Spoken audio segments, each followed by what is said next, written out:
मैरीना clinic में आप सबका स्वागत है। मैं हूं डॉक्टर सुषमा श्रीवास्तव, नई जानकारी के साथ।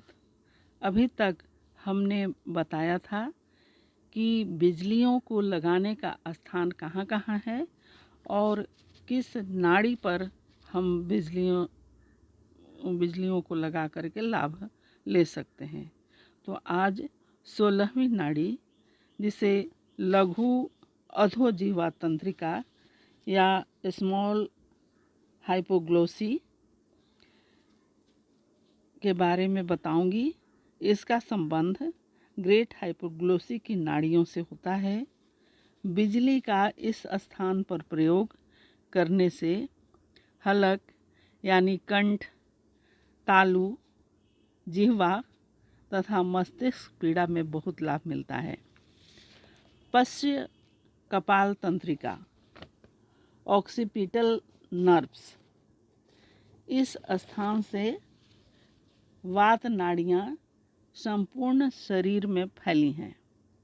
यह स्थान गर्दन के पीछे पाश्चात्य ध्रुव से संबंधित हैं तथा 5 महत्वपूर्ण स्थानों से होकर गुजरती है।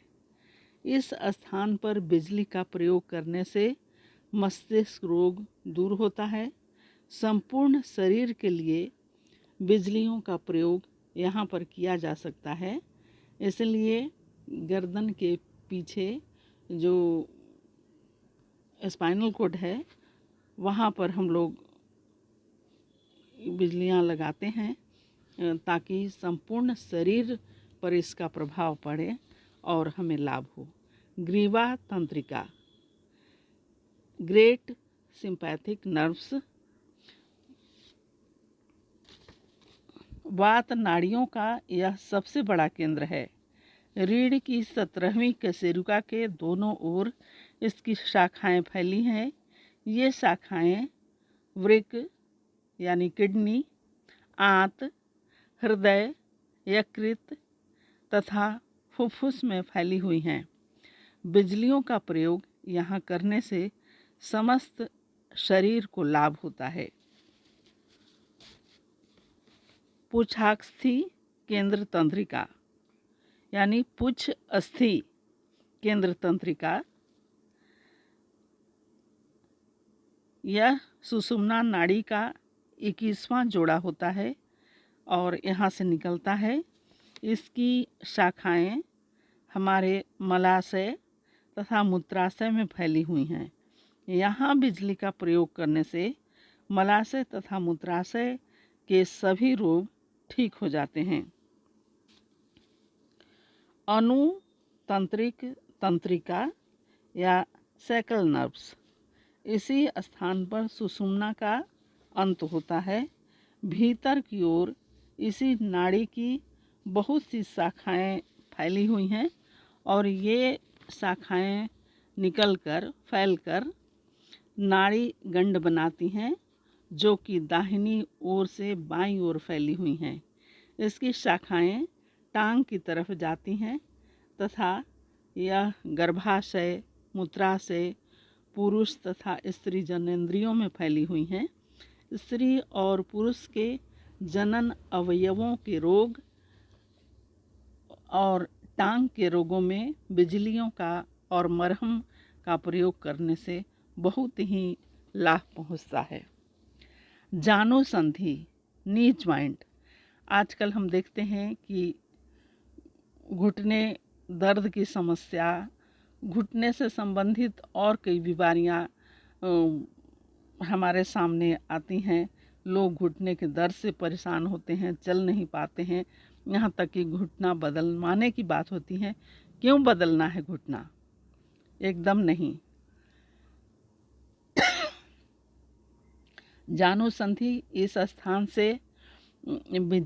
स्थान पर बिजली का प्रयोग करने से घुटनों की पीड़ा समाप्त होती है और घुटने से संबंधित किसी तरह का विकार दूर होता है।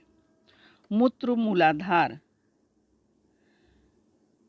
इसकी शाखाएं मूत्र प्रणाली, मूत्राशय में जाती हैं और समस्त पेशाब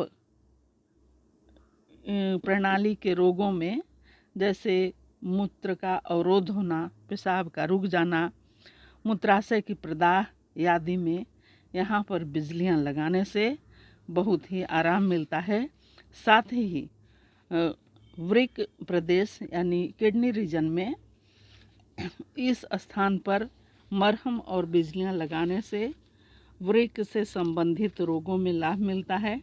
वृक्क संस्थान में ये दो होते हैं, सोलार प्लेक्सस नाड़ी का जाल यहाँ पर फैला होता है, इसलिए वृक्क रोगों में एवं सोलार प्लेक्सस के संबंधित रोगों में बिजलियों और मरहम का प्रयोग बड़ा ही लाभकारी होता है।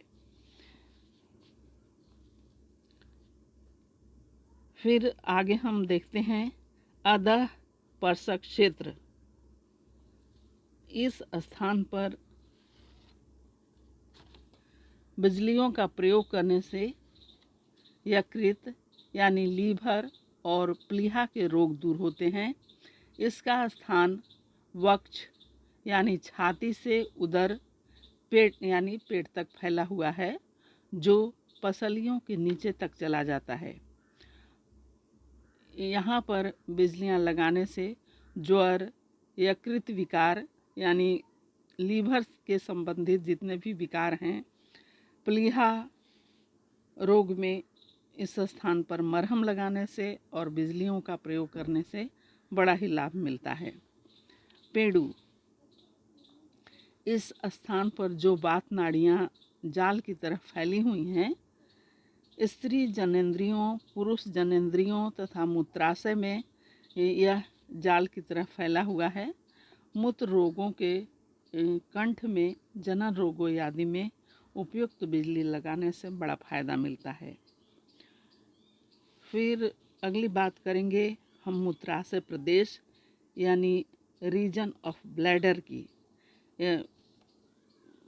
मूत्राशय प्रदेश यानी मूत्र ब्लैडर में बहुत तरह की परेशानियां हो जाती हैं, तो यह नाड़ी यहाँ कूल्हे की वात नाड़ी की एक शाखा इसमें फैली हुई रहती है और यह नाड़ी मूत्राशय फिर गर्भाशय में भी चली गई है। यहाँ बिजली लगाने से मूत्राशय गर्भाशय रोग में आराम मिलता है। इस तरह इन अंगों पर बिजलियों का प्रयोग हमें लाभ पहुँचाती है। आशा है इस जानकारी से ज़रूर लाभ मिलेगा। अन्य अच्छी जानकारी के लिए हम फिर नई जानकारी के साथ उपस्थित होंगे। तब तक के लिए चैनल को लाइक कीजिए, शेयर कीजिए और सब्सक्राइब कीजिए। धन्यवाद।